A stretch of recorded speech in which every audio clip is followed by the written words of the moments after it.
In 2003, a janitor named Ronald Read quietly walked into his local brokerage in Brattleboro, Vermont, and made a stock purchase. Nothing fancy, nothing clever, just a boring, simple company he understood. He did this over and over again for decades. No complex math, no hedge fund, no MBA.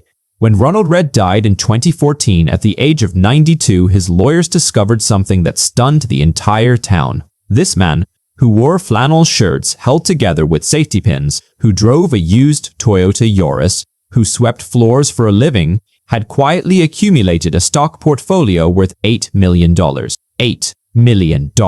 A janitor. Now, around that exact same time, Richard Fusconi, a former vice president at Merrill Lynch, a Harvard MBA graduate, a man who had spent his entire career surrounded by the brightest financial minds on Wall Street, filed for personal bankruptcy. He lost everything. His mansion, his assets, his reputation, gone. Let that satisfying little paradox sink in for a moment. The man who knew absolutely nothing about finance ended up richer than the man who knew everything. So what on earth is going on here? Why do smart people, brilliant people with degrees and credentials, so often stay broke? And why do average, everyday, unremarkable people sometimes quietly build extraordinary wealth? The answer is going to frustrate you, because building wealth has almost nothing to do with intelligence and everything to do with behavior. Let's get into it. Here's the dirty secret no one in finance wants to admit. High intelligence can actually be a massive trap. Since childhood, we've been taught one simple rule: study hard, get a good degree, land a high-paying job, and your life will be set. And logically, it makes sense. But here's the problem. High income does not equal wealth. Income is how much money you earn. Wealth is how much money you keep and grow. When you know a lot about markets, economics, and math,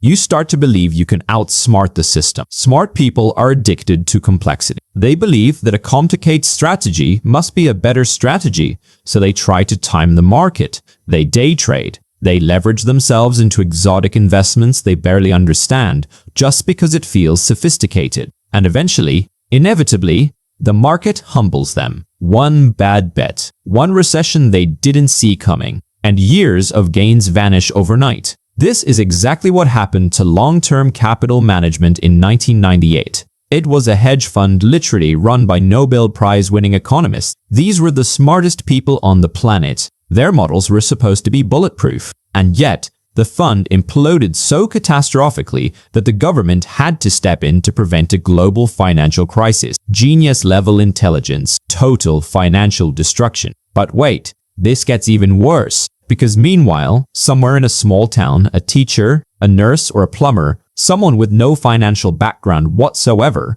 was quietly putting $200 a month into a simple index fund. Not panicking, not selling, just letting compound interest turn small, boring deposits into a mountain of money. Smart people have another hidden problem: ego. Imagine two people. Person A is a corporate lawyer, brilliant, earns $250,000 a year.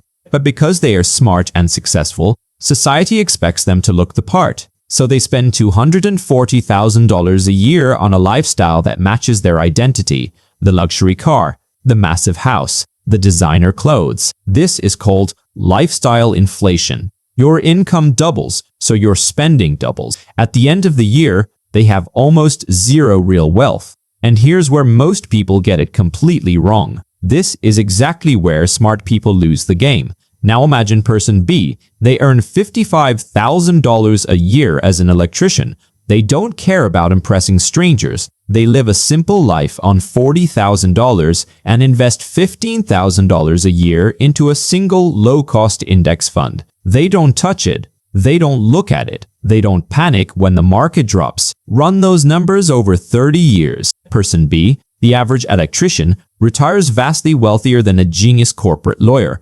Not by a little, by a lot. This isn't motivational fluff. This is basic math. And the math doesn't care about your IQ. The average person gets rich because they have a superpower that smart people lack: the ability to do something boring, repeatedly, for a very long time, without needing to feel clever about it. It's the superpower. Boring. Repeated.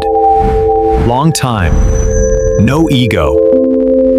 Now, I need to be completely honest with you. I'd be doing you a disservice if I made this sound easy. It's simple, but simple is not easy. The discipline required to not sell when the market crashes 40% like it did in 2008 or 2020 is genuinely difficult. Every instinct in your body screams at you to get out. The news is apocalyptic, your friends are panicking, and you have to sit there, do absolutely nothing, and trust the process. That takes emotional strength. If you are someone who checks your portfolio every single day, you are going to make emotional decisions. The most powerful thing you can do is automate and forget. Remove yourself from the equation entirely. So, what do you do? What do you do? 1. Simple, the hill easy. 2. Discipline, intelligence. 3. Remove yourself from the equation. Act 4. The reality check. The blueprint to success is waiting.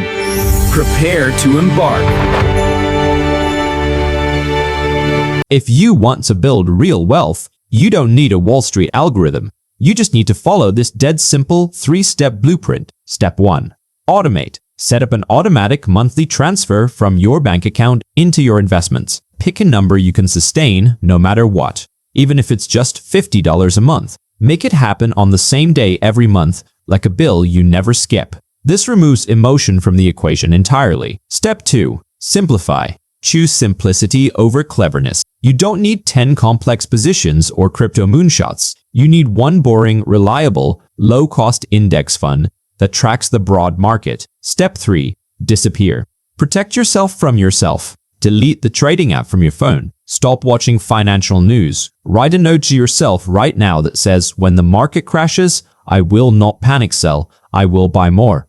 Because the crash will come. And when it does, your future self will thank you for having the discipline to stay the course. I know what you're thinking. This sounds way too simple, and you are right. But that's exactly why most people will never do it. Step 1. Automate. Step 2. Simplify. Step 3. Disappear. Dead simple. That's the point. Ronald Read, the janitor from Vermont, didn't have a single advantage over you. He didn't have insider knowledge. He didn't have a high IQ. He had patience, consistency, and the humility to admit he didn't need to be the smartest person in the room. You don't need to be a genius to build wealth. In fact, being a genius might actually be the thing holding you back. So be average, be boring, be consistent, and in 20 years, watch the world wonder how you did it. Because wealth doesn't reward intelligence, it rewards consistency. And most people fail simply because they cannot stay boring long enough. If this video shifted how you think about money, hit that like button and subscribe. But remember, knowing how to behave is only one piece of the puzzle. If you want to know the exact mathematical rule of how much money you should be saving every month, you need to click the video on your left to watch our animated summary of the 10% rule from the richest man in Babylon. And if you want to know how to pick the right companies to invest those savings into, click the video on your right to learn the legendary strategy of Peter Lynch. Your entire roadmap to wealth is right there on the screen. Click one of those videos and I'll see you there.